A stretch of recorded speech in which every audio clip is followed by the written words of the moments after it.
ಅಂತಿದ್ದಾರೆ. ರಾಜೀವ್ ಗೌಡ್ರೆ ನಿಮ್ಮ ಮನೆ ಮಗ ಅಂತ ಹೇಳ್ಬಿಟ್ಟು ಅವ್ರು ತಂದು ಅವ್ರ ಕೈ ಹಿಡಿದು ಎಲ್ಲರೂ ಒಗ್ಗಟ್ಟಾಗಿ ನಿಮ್ ಜೊತೆಲಿ ಇಟ್ರು. ಅಲ್ಲಿಂದ ಪಕ್ಷ ಮುನ್ನಡೆಸ್ಕೊಂಡು ಹೋಗ್ಬೇಕಾಗಿರೋ ಜವಾಬ್ದಾರಿ ನಂದು. ಹಂಗಾಗಿ ನನ್ನ ಪಕ್ಷಕ್ಕೆ ಏನಾದ್ರು ತೊಂದರೆ ಆಯ್ತು, ನೀವು 40 ವರ್ಷಗಳ ಕಾಲ ಇಲ್ಲಿ ಕಾಪಾಡ್ಕೊಂಡು ಬಂದಿರೋಂಥದ್ದು ನಾನು ಕಾಪಾಡ್ಕೊಂಡು ಹೋಗ್ಬೇಕಾಗಿರೋದು ನನ್ನ ಕರ್ತವ್ಯ. ಕಾಂಗ್ರೆಸ್ ಪಕ್ಷದ ಬಾವುಟನ ಇವತ್ತು ಕೀಳ್ತಾ ಇದ್ದಾರೆ ಅಂತಂದಾಗ ನನಗೆ ನೋವಾಯಿತು. ಸಭೆಯಲ್ಲಿ ಕಾಂಗ್ರೆಸ್ ಪಕ್ಷದಿಂದ ಅಮಾನತುಗೊಂಡಿರುವ ರಾಜೀವ್ ಗೌಡ ಮಾತನಾಡಿ, ಶಿಡ್ಲಘಟ್ಟ ವಿಧಾನಸಭಾ ಕ್ಷೇತ್ರ ನನ್ನ ಕರ್ಮಭೂಮಿ. ರಾಜಕೀಯ ವಿರೋಧಿಗಳ 1000 ಷಡ್ಯಂತ್ರಗಳಿಗೆ ನಾನು ಹೆದರುವುದಿಲ್ಲ. ನಾನು ಯಾವುದೇ ತಪ್ಪು ಮಾಡಿಲ್ಲ. ಕಾಂಗ್ರೆಸ್ ಪಕ್ಷಕ್ಕಾಗಿ ನಾನು ಜೈಲಿಗೆ ಹೋಗಿ ಬಂದಿದ್ದೇನೆ. ಕ್ಷೇತ್ರದ ತಾಯಂದಿರ, ಕಾಂಗ್ರೆಸ್ ಕಾರ್ಯಕರ್ತರ ಮತ್ತು ಮುಖಂಡರ ಆಶೀರ್ವಾದ ನನ್ನ ಮೇಲೆ ಇದೆ. ಕ್ಷೇತ್ರದ ಜನರ ಮನೆ ಮಗನಾಗಿ ನನ್ನ ಕೊನೆಯ ಉಸಿರು ಇರುವ ತನಕ ಸೇವೆ ಸಲ್ಲಿಸುತ್ತೇನೆ. ಕ್ಷೇತ್ರದಲ್ಲಿ ಕಾಂಗ್ರೆಸ್ ಕಾರ್ಯಕರ್ತರ ಹಿತರಕ್ಷಣೆ ಮಾಡುವುದೇ ನನ್ನ ಆದ್ಯ ಕರ್ತವ್ಯ.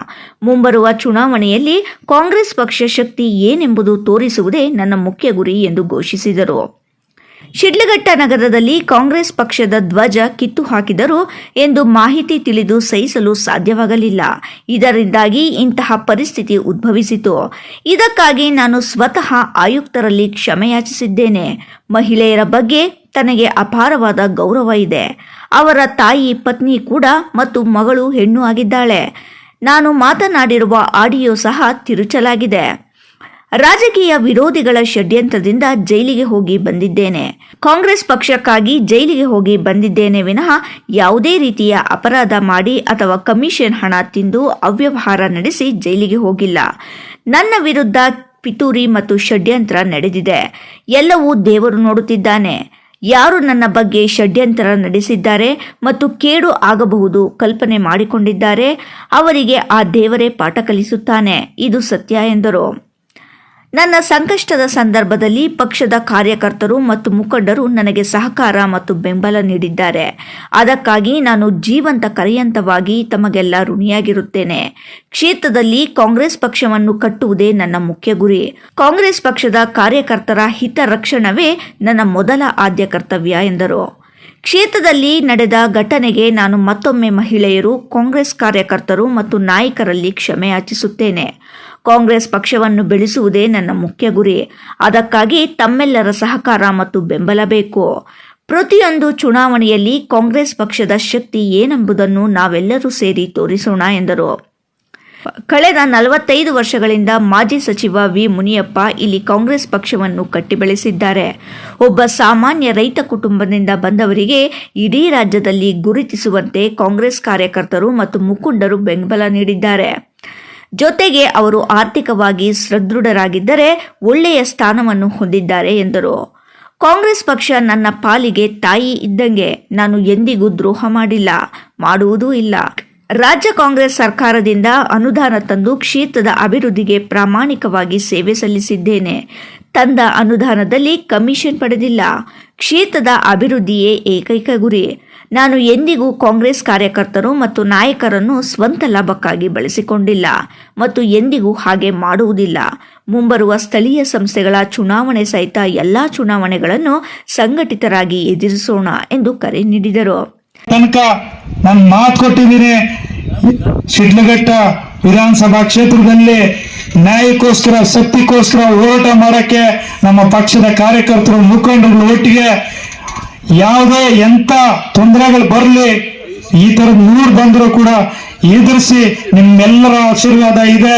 ಮುಂದಿನ ದಿನಗಳಲ್ಲಿ ಏನು ನಿಮ್ಗಳು ಎಲ್ಲ ಭರವಸೆ ಇಟ್ಕೊಂಡಿದ್ದೀರಿ, ಆ ಭರವಸೆನ ಉಳಿಸ್ಕೊಳ್ಳುವಂತ ಕೆಲಸ ಮಾಡ್ತೀನಿ ಅನ್ನೋ ಮಾತನ್ನ ಹೇಳ್ತಿದ್ದೀನಿ.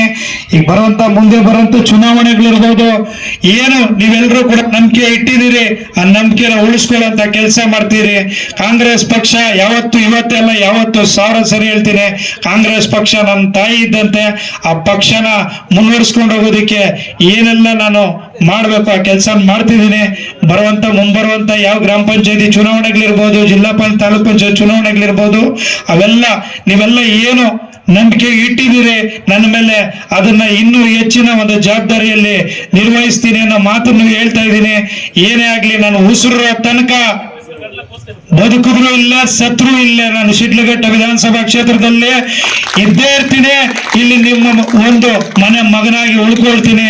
ಇರ್ಲಿ 1000 ಷಡ್ಯಂತ್ರಗಳು ನಮ್ಮ ವಿರೋಧಿಗಳು ರೂಪಿಸ್ಲಿ, ಅದಕ್ಕೆ ಯಾವುದೇ ಕಾರಣಕ್ಕೂ ಎದುರೋದಿಲ್ಲ. ನಿಮ್ಮೆಲ್ಲರ ಒಂದು ಆಶೀರ್ವಾದ ಇದೆ, ಆ ತಾಯಿಯಂದರ ಆಶೀರ್ವಾದ ಇದೆ, ಆ ಭಗವಂತನ ಆಶೀರ್ವಾದ ಇದೆ. ಏನೇ ನಡೆದಿರಲಿ ಆ ನೋವುಗಳನ್ನ ಸಹಿಸ್ಕೊಳ್ಳೋಣ. ಮುಂದೆ ದೇವರಿದ್ದಾನೆ, ಟೈಮ್ ಬರುತ್ತೆ. ಟೈಮ್ ಬಂದಾಗ ನೀವು ಕಾರ್ಯಕರ್ತರು ಮುಖಂಡರಿದ್ದೀರಿ, ನೀವು ತೀರ್ಮಾನ ಮಾಡ್ತೀರಿ. ಯಾರು ಷಡ್ಯಂತ್ರ ರೂಪಿಸಿ ಇಲ್ಲ ಸಲ್ಲದ ಆರೋಪಗಳನ್ನ ಒಡ್ಡಿ ಯಾರು ನಮ್ಗೆ ಇವತ್ತು ಇಷ್ಟು ನೋವುಗಳನ್ನ ಕೊಟ್ಟಿದ್ದಾರೆ, ಆ ನೋವುಗಳನ್ನ ಭಗವಂತ ಅವ್ರಿಗೆ ಮುಂದೆ ಆ ಭಗವಂತನ ತೀರ್ಮಾನ ಮಾಡ್ತಾನೆ. ನಮ್ಮ ಮುಖಂಡರು ಕಾರ್ಯಕರ್ತರ ತೀರ್ಮಾನ ನೀವು ಮಾಡ್ತೀರಿ. ನೀವುಗಳು ನಾವು ಎಲ್ಲ ತಿಂದಿರೋಂಥ ನೋವನ್ನ ಅವ್ರನ್ನ ಯಾರು ನಮ್ಗೆ ಅದನ್ನ ಮಾಡಿದ್ರು ಅವರು ತಿನ್ನೋಂಗೆ ಭಗವಂತ ಮಾಡ್ತಾನೆ ಅನ್ನೋ ಮಾತನ್ನು ಹೇಳ್ತಾ, ಈ ಸಂದರ್ಭದಲ್ಲಿ ಕೋಚಿಮುಲ್ ಮಾಜಿ ಅಧ್ಯಕ್ಷ ಕೆ ಗುಡಿಯಪ್ಪ, ಜಿಲ್ಲಾ ಕಾಂಗ್ರೆಸ್ ಮಹಿಳಾ ವಿಭಾಗದ ಅಧ್ಯಕ್ಷೆ ಯಾಸ್ಮಿನ್ ತಾಜ್, ನಗರಸಭೆ ಮಾಜಿ ಅಧ್ಯಕ್ಷ ಆಫ್ಸಾರ್ ಪಾಷಾ, ಮುಖಂಡರಾದ ದೊಡ್ಡತೇಕಹಳ್ಳಿ ಗೋಪಾಲ್ ರೆಡ್ಡಿ, ಬಸವಪಟ್ಟಣ ಬೈರೇಗೌಡ, ತನ್ವೀರ್ ಪಾಷಾ ಸೇರಿದಂತೆ ಅನೇಕ ಕಾಂಗ್ರೆಸ್ ನಾಯಕರು ಸಭೆಯಲ್ಲಿ ಭಾಗವಹಿಸಿ ರಾಜೀವ್ ಗೌಡ ಅವರಿಗೆ ಬೆಂಬಲಿಸಿದರು.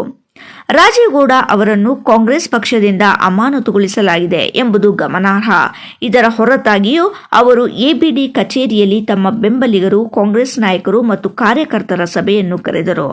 ಇದರಲ್ಲಿ ಹೆಚ್ಚಿನ ಕಾಂಗ್ರೆಸ್ ನಾಯಕರು, ಮುಖಂಡರು ಭಾಗವಹಿಸಿದ್ದು ವಿಶೇಷ. F Pasha, royals Kannada, Sidlaghatta.